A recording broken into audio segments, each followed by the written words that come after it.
ଗପ ଅମୃତରେ ଶ୍ରୀ ଜଗନ୍ନାଥ ମହିମା। ଶ୍ରୀକୃଷ୍ଣ ହେଉଛନ୍ତି ସ୍ୱୟଂ ଭଗବାନ। ଓମ୍ ଶ୍ରୀକୃଷ୍ଣାୟ ନମଃ।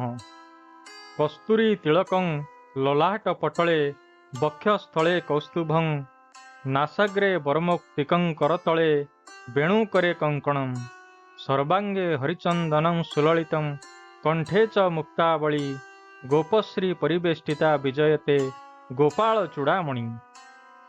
ଯାହାଙ୍କର ଲଲାଟରେ କସ୍ତୁରୀ ତିଳକ, ବକ୍ଷସ୍ଥଳରେ କୌସ୍ତୁଭ ମଣି, ନାସାଗ୍ରେ ମୁକ୍ତା ରତ୍ନ, ଶ୍ରୀହସ୍ତ ଶୋଭିତ ବେଣୁ, କରରେ କଙ୍କଣ, ସର୍ବାଙ୍ଗରେ ହରିଚନ୍ଦନ ସୁଶୋଭିତ ପରିପାଟି ସହିତ ସୁନ୍ଦର ମୁକ୍ତାବଳୀ ଗୁଡ଼ିକ କଣ୍ଠ ଭୂଷଣ ରୂପେ ଶୋଭାବର୍ଦ୍ଧନ କରୁଥାଏ, ସେହି ଗୋପାଳ ଯିଏ ଗୋପପୁର ସ୍ତ୍ରୀମାନଙ୍କ ଦ୍ୱାରା ପରିବେଷ୍ଟିତ, ସେ ହେଉଛନ୍ତି କୃଷ୍ଣ, ଯାହାଙ୍କର ନାମ ଉଚ୍ଚାରଣ ମାତ୍ରେ ପୁଣ୍ୟ ହୋଇଥାଏ। କର୍ଷୟତି ଇତି କୃଷ୍ଣ, ଆକର୍ଷୟତି ଇତି କୃଷ୍ଣ, ଯିଏ ପ୍ରେମକୁ କର୍ଷଣ କରନ୍ତି, ରୋପଣ କରନ୍ତି, ସମସ୍ତ ପ୍ରାଣୀଙ୍କ ହୃଦୟକୁ କର୍ଷଣ କରି ନିଜ ପ୍ରତି ଆକର୍ଷି ଆଣନ୍ତି, ସେ ହେଉଛନ୍ତି କୃଷ୍ଣ। ସକଳ ପ୍ରାଣୀଙ୍କର ଦୁଃଖ ହରଣ କରୁଥିବାରୁ ମନୁ ତାଙ୍କୁ କୃଷ୍ଣ ନାମ ଦେଇଥିଲେ।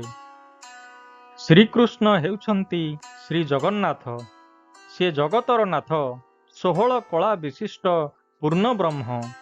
ଭଗବାନଙ୍କର ଏହି 16 କଳା କ'ଣ ଏବଂ ଏହି 16 କଳା ମଧ୍ୟରୁ କେଉଁ କଳାକୁ ଗ୍ରହଣ କରି ଶ୍ରୀକୃଷ୍ଣ ଲୀଳା ସାଧନ କରିଥିଲେ, ସେଗୁଡ଼ିକର ନାମ ହେଉଛି ଅମୃତା, ମାନଦା, ପୁଷ୍ପା, ତୁଷ୍ଟି, ଧୃତି, ରତି, ଶଶନୀ, ଚନ୍ଦ୍ରିକା, କାନ୍ତି, ଜ୍ୟୋତ୍ସ୍ନା, ଶ୍ରୀ, ପ୍ରୀତି, ପୂର୍ଣ୍ଣା, ସୃଷ୍ଟି, ଅଙ୍ଗଦା ଓ ପୂର୍ଣ୍ଣାମୃତା।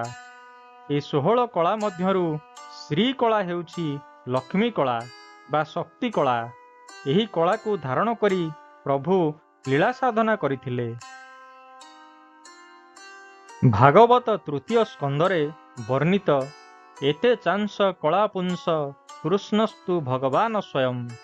ଏହି କଳା ପୁରୁଷ କୃଷ୍ଣ ହିଁ ସ୍ୱୟଂ ଭଗବାନ।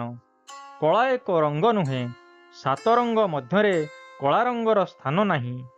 ବ୍ୟବହାରିକ ଦୃଷ୍ଟିକୋଣରୁ କଳାକୁ ରଙ୍ଗ ରୂପରେ ଗ୍ରହଣ କରାଯାଇଛି। ଭଗବାନ କୃଷ୍ଣ ଓ ପ୍ରଭୁ ଜଗନ୍ନାଥ କାହିଁକି ଯେ କଳା ବର୍ଣ୍ଣ ଧାରଣ କରିଛନ୍ତି, ତାହା ତତ୍ତ୍ୱଭିତ୍ତିକ।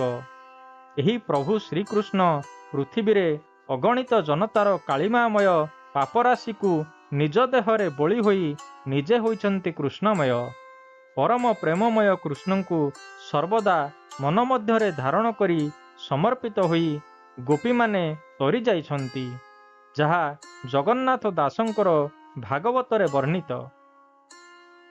ସେହି ଗୋବିନ୍ଦଙ୍କ ନାମାମୃତ ପାନ କରି ଗୋପୀମାନେ ଧନ୍ୟ ହୋଇଯାଇଛନ୍ତି, ଯେଉଁଥିପାଇଁ ଜଗନ୍ନାଥ ଦାସ ସେହି ଗୋପୀନାରୀଙ୍କ ଚରଣ ବନ୍ଦନା କରିଛନ୍ତି। ସେ ବ୍ରଜ ନାରୀଙ୍କ ପୟରେ ମନ ମୋ ରହୁ ନିରନ୍ତରେ। ଗୋପୀମାନେ ସର୍ବଦା ମନ, କର୍ମ ଓ ବଚନରେ କୃଷ୍ଣଙ୍କ ପ୍ରତି ସମର୍ପିତ ଥିଲେ। ଗୋପୀ ଭକ୍ତିର ପଟାନ୍ତର ନାହିଁ। ଗୋପୀ ଭାବନା ନ ଆସିଲେ କୃଷ୍ଣ ପ୍ରାପ୍ତି ହୁଏ ନାହିଁ। ପ୍ରଥମ ଭକ୍ତି ବା ଶରଣୋତ୍ତର ଭାବ ହେଉଛି ମୁଁ ପରମେଶ୍ୱରଙ୍କର, ତସ୍ୟ ଏବ ଅହମ୍, ଅର୍ଥାତ୍ ମୁଁ ପରମେଶ୍ୱରଙ୍କର ସୃଷ୍ଟ।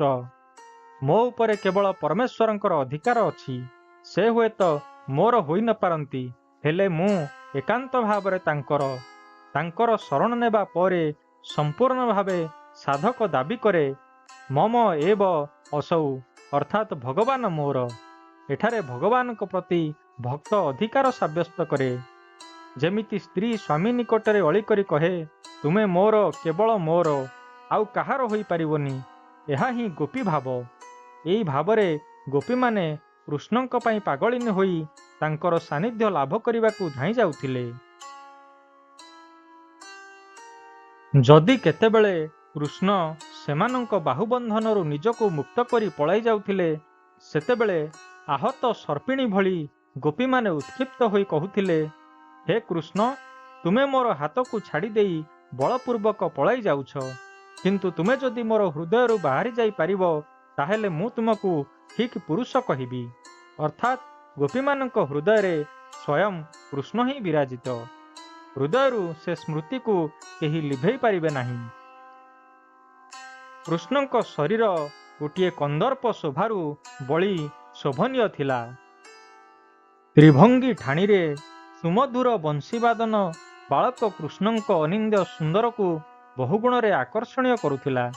ଅପୂର୍ବ କାନ୍ତି ଓ ମନୋରମ ଶରୀର ଗଠନ ସହିତ ରତ୍ନ ଖଚିତ କୁଣ୍ଡଳ, ପୀତବସ୍ତ୍ର, ମୟୂରପୁଚ୍ଛ ତଥା ବନମାଳ ସୁଶୋଭିତ ରାଜା ଘରର ଅଲିଅଳ କୃଷ୍ଣଙ୍କର ରୂପ ଅଧିକ ମନୋହର ଥିଲା।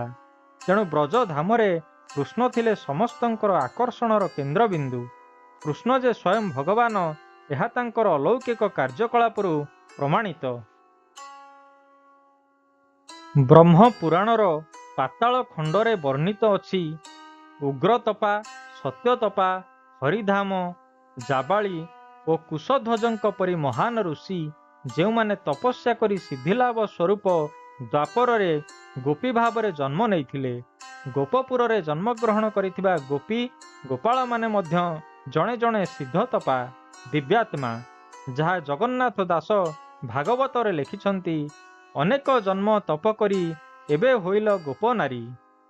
ଅନେକ ଦେବକନ୍ୟା, ତପସ୍ୱୀ ଓ ସିଦ୍ଧପୁରୁଷ ଭଗବାନଙ୍କର ପ୍ରତ୍ୟକ୍ଷ ସାନ୍ନିଧ୍ୟ ପାଇଁ ଗୋପୀ ଭାବରେ ଜନ୍ମ ନେଇଥିଲେ।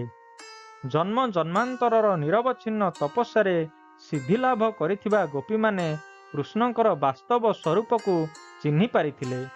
ସେମାନେ ଜାଣିଥିଲେ ପରମ ପ୍ରେମମୟ କୃଷ୍ଣଙ୍କର ବାହୁ ଛାୟା ତଳେ ରହିଲେ ସମସ୍ତଙ୍କର ମଙ୍ଗଳ ହେବା ସହିତ ସଂସାର ସାଗର ପାରି ହୋଇଯିବେ। କେବଳ ଗୋପୀମାନେ ନୁହନ୍ତି, ଗୋପାଳମାନେ ମଧ୍ୟ ନିଜର ପୁଣ୍ୟ ବଳରେ କୃଷ୍ଣଙ୍କର ଶକ୍ତିକୁ ଅନ୍ତରରେ ଉପଲବ୍ଧ କରିପାରିଥିଲେ। ନନ୍ଦ ଆଦି ଗୋପାଳମାନେ ବଡ଼ ଆନନ୍ଦରେ ରାମକୃଷ୍ଣଙ୍କ କଥା ଚର୍ଚ୍ଚା କରନ୍ତି। ରାମକୃଷ୍ଣଙ୍କ କଥାରେ ସେମାନେ ଏତେ ତନ୍ମୟ ହୋଇଯାଆନ୍ତି ଯେ ସେମାନଙ୍କୁ ସଂସାରର କୌଣସି ଦୁଃଖ କଷ୍ଟ ଜଣାପଡ଼େ ନାହିଁ। ସରଳ ନିଷ୍ପାପ ଗୋପୀ ଗୋପାଳମାନେ ସେମାନଙ୍କର ମନ, ଶରୀର, ଆଚରଣ ଓ କର୍ମ ସବୁକିଛି କୃଷ୍ଣଙ୍କୁ ଅର୍ପଣ କରିଦେଇଥିଲେ। ଭାବଗ୍ରାହୀ ଭଗବାନ ମଧ୍ୟ ଗୋପବାସୀଙ୍କ ପ୍ରେମ ବନ୍ଧନରେ ଆବଦ୍ଧ ହୋଇ କେବଳ ସେମାନଙ୍କର ଆନନ୍ଦ ପାଇଁ ଲୀଳା କରୁଥିଲେ। ନନ୍ଦରାଜାଙ୍କ ଘରେ ଦଧିଦୁଗ୍ଧ ଓ ଲବଣୀର କୌଣସି ଅଭାବ ନଥିଲେ ମଧ୍ୟ କୃଷ୍ଣ ସାଥୀମାନଙ୍କ ସହ ମିଶି ପଡ଼ୋଶୀ ଘରୁ ଲବଣୀ ଚୋରି କରୁଥିଲେ। ତତ୍ୱାର୍ଥରେ ତାହା ଚୋରି ନଥିଲା, ତାହା ଥିଲା ସମର୍ପିତ ଗୋପୀଗୋପାଳମାନଙ୍କର ପୂଜା ଗ୍ରହଣର ମାଧ୍ୟମ। କୃଷ୍ଣ ଯେ ସ୍ୱୟଂ ଭଗବାନ, ଏହି କଥା ଜନ୍ମ ହେବା ମାତ୍ରେ ବସୁଦେବ ଏବଂ ପରେ ଉଗ୍ରସେନ ଓ ସମୟକ୍ରମେ ଅନ୍ୟ ସିଦ୍ଧ ସାଧକମାନେ ଜାଣିପାରିଥିଲେ। ଏହି କୃଷ୍ଣ ଭଗବାନଙ୍କୁ ମାର୍କଣ୍ଡେୟ ଋଷି ବାଳକୃଷ୍ଣ ରୂପେ ଦର୍ଶନ କରିଥିଲେ। ସେହି ପରମ ପ୍ରେମମୟ କୃଷ୍ଣଙ୍କର ଚରଣରେ ସମଗ୍ର ବିଶ୍ୱ ଶରଣ ଯିବା ଉଚିତ। ଏ ଶରୀର ହେଉଛି ମଥୁରା ଓ ହୃଦୟ ହେଉଛି ଗୋକୁଳ। ନନ୍ଦ ମହୋତ୍ସବ ହେଲେ ହୃଦୟ ଗୋକୁଳରେ ପରମାତ୍ମାଙ୍କର ପ୍ରାକଟ୍ୟ ହେବ। ଗୋକୁଳ ହେଉଛି ଇନ୍ଦ୍ରିୟ ସମୂହ ଅର୍ଥାତ୍ ହୃଦୟ। ଶରୀରକୁ ଯଦି ଆମେ ମଥୁରା କରିବା, ତେବେ ହୃଦୟ ଗୋକୁଳକୁ ବାଳକୃଷ୍ଣ ନିଶ୍ଚୟ ଆସିବେ। କର୍ତ୍ତବ୍ୟ ସାଧନାରେ ସିଦ୍ଧିଲାଭ ପୂର୍ବକ ନିଜକୁ 16 ସହସ୍ର ଗୋପୀ ତାଲିକାରେ ଅନ୍ତର୍ଭୁକ୍ତ କରାଇଲେ ଅବଶ୍ୟ ଜୀବନର ଅନ୍ତିମ କ୍ଷଣରେ କୃଷ୍ଣ ଦର୍ଶନ ସମ୍ଭବ ହୋଇପାରିବ।